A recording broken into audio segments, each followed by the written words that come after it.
سبيل الدموع سبيل مريح تنهدى يا صاحي كي تستريح وبث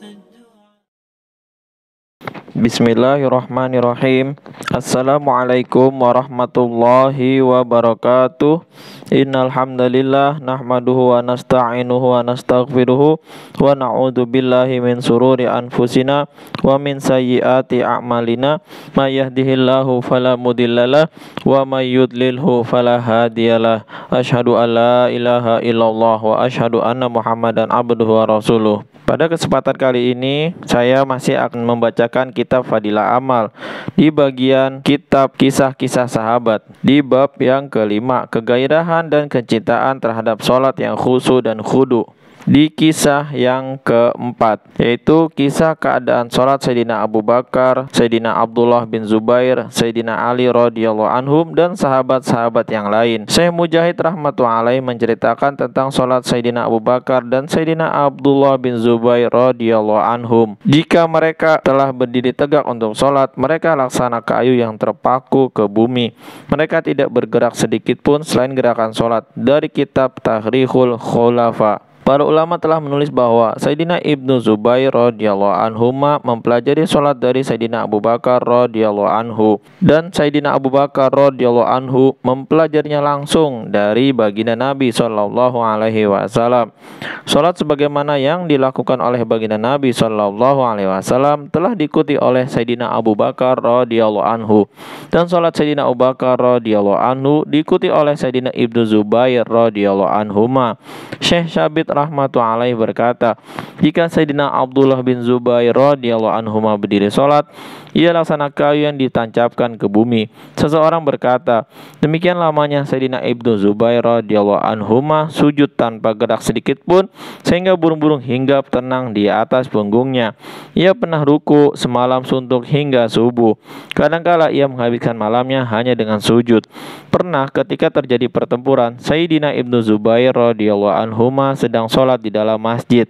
Tiba-tiba dinding masjid terkena peluru batu yang menyebabkan sebagian bongkahan dindingnya melayang di antara janggut dan lehernya. Namun ia tidak goyah dan tidak memendekkan ruku serta sujudnya.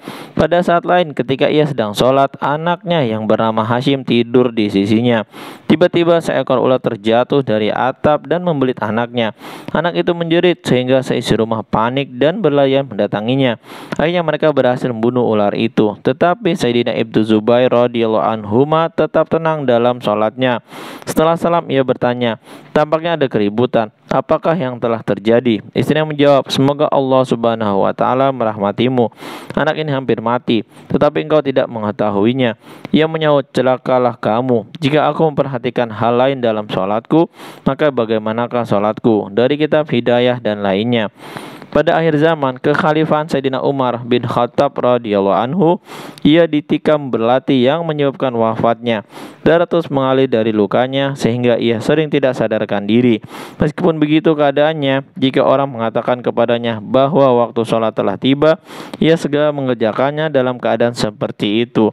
Ia berkata, tidak ada bagian dalam Islam bagi orang yang meninggalkan sholat. Sayyidina Utsman bin Affan radhiyallahu anhu sering sholat sepanjang malam dan menghatamkan Al-Quran dalam satu rakaat. Dari kitab Muntakab Kanzul Ummal. Sedangkan kebiasaan Sayyidina Ali radhiyallahu anhu, jika tiba waktu sholat, tubuhnya akan bergetar dan wajahnya menjadi pucat. Seorang bertanya, mengapa keadaanmu menjadi seperti ini? Ia menjawab, telah tiba saatnya bagiku untuk menunaikan amanah yang diberikan Allah subhanahu wa ta'ala kepadaku, yang langit, bumi, dan gunung tidak mampu memikulnya. Seseorang bertanya kepada Syekh Khalaf bin Ayyub rahmatullahi, apakah lalat-lalat tidak mengganggumu ketika sholat? Ia menjawab, seorang penjahat yang dicambuk polisi, ia akan berusaha bersabar tanpa bergerak sedikit pun, dan ia akan membakar diri dengan berkata, meskipun aku dipukuli, aku tidak bergerak sedikit pun. Lalu bagaimana dengan diriku? Jika aku berdiri di hadapan Robku, lalu aku terganggu hanya karena seekor lalat. Sewaktu akan mendirikan sholat, Syekh Muslim bin Yasar rahmatullahi berkata kepada keluarganya, teruskanlah pembicaraan kalian, aku tidak akan tahu apa yang kalian bicarakan. Suatu ketika ia sholat di Masjid Jami' Basrah. Tiba-tiba sebagian tembok masjid runtuh. Orang-orang pun berlarian dan ribut berkumpul di sana, tetapi ia tidak mengetahui apapun yang terjadi. Syekh Hatim Asam rahmatullahi alaih ditanya tentang bagaimana keadaan sholatnya. Ia menjawab, jika waktu sholat tiba, setelah berwudu, aku berjalan ke tempat sholat, lalu aku duduk sejenak hingga seluruh tubuhku tenang. Kemudian aku berdiri memulai sholat. Saat itu kubayangkan Ka'bah berada di depanku, dan kakiku seolah-olah berada di atas sirat. Surga di sebelah kananku, neraka di sebelah kiriku, dan terbayang malaikat pencabut nyawa berdiri di belakangku. Aku merasa inilah sholatku yang terakhir. Selanjutnya aku berusaha mengerjakan sholat dengan khusyuk dan khudu, dan aku berada di antara dua perasaan, yaitu takut dan harap. Apakah sholatku ini diterima atau tidak? Dari kitab Ihya Ulumuddin. Alhamdulillah, baru saja kita memperdengarkan bab kegairahan dan kecintaan terhadap sholat khusyuk dan khudu. Di kisahnya keadaan sholat Sayyidina Abu Bakar, Sayyidina Abdullah bin Zubair, Sayyidina Ali radhiyallahu anhum, dan sahabat-sahabat yang lain. Mudah-mudahan kita bisa mengambil hikmah, amal, dan sampaikan kepada saudara-saudara kita yang lain. Subhanakallahumma wa bihamdika asyhadu alla ilaha illa anta astaghfiruka wa atubu ilaik. Wassalamualaikum warahmatullahi wabarakatuh.